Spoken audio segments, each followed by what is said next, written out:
You know, after a long day of helping companies exceed their goals, inspire their employees, and help remove their obstacles, nothing quenches my thirst like the refreshing taste of Diet Dr. Pepper.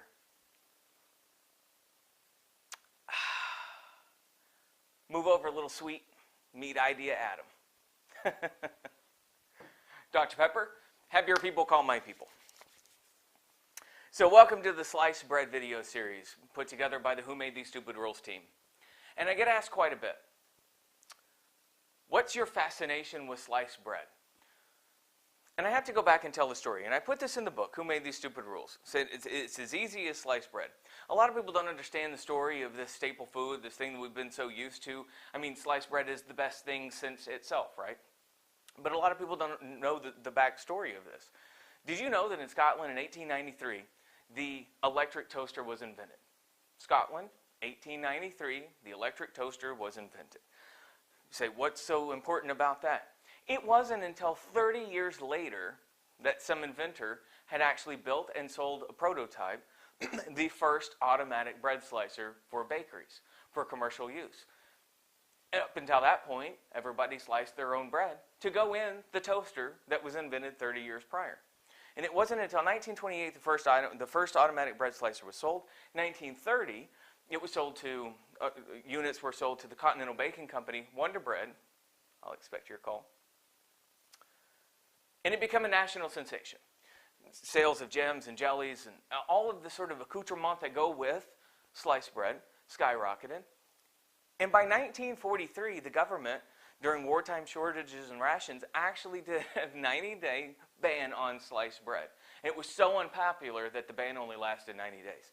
And so we talk about building these sliced bread moments, creating these sliced bread moments. And for me, I really take it back to the beginning. In 1893, someone develops an electric toaster when there was no commercially sliced bread. How did you size it? How did you build it? Where did you come up with this idea to toast bread off of the fire, off of the stove? It was an innovation. And how did it take 30 years after that for someone to come up with the idea to actually pre-slice bread in the bakery? I could just imagine, I tell a story of the 1920s baking conglomerates, these smoky boardrooms, and they're trying to quash this. Oh, we think this automatic bread slicer fad will just fade away. People have been slicing their own bread for 30 years, or for 1,000 years, and we've had this electric toaster on the market for 30 years, and nobody's come up with sliced bread yet. And they're in collusion with, I know collusion's a weird word to use these days, collusion with the bread knife industry to try to keep these automatic slicers out.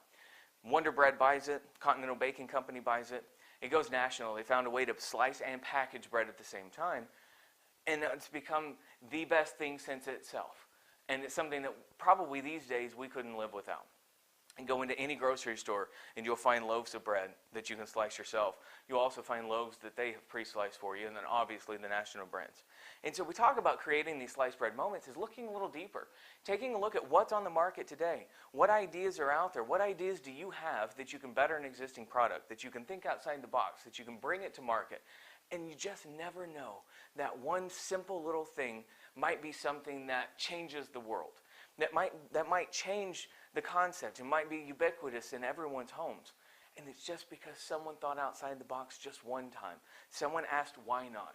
Someone didn't take, and I talk about this in the book, Who Made These Stupid Rules, the why not, the self-imposed limitations. Somebody went out and take charge. And that's what we want to do in this video series, is we'll go through a lot of topics, we'll go through a lot of issues, and we hope we can keep doing this, and I'll do crazy endorsement deals along the way.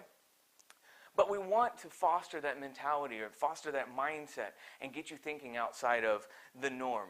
Break through those self-imposed limitations and start creating sliced bread moments in your life.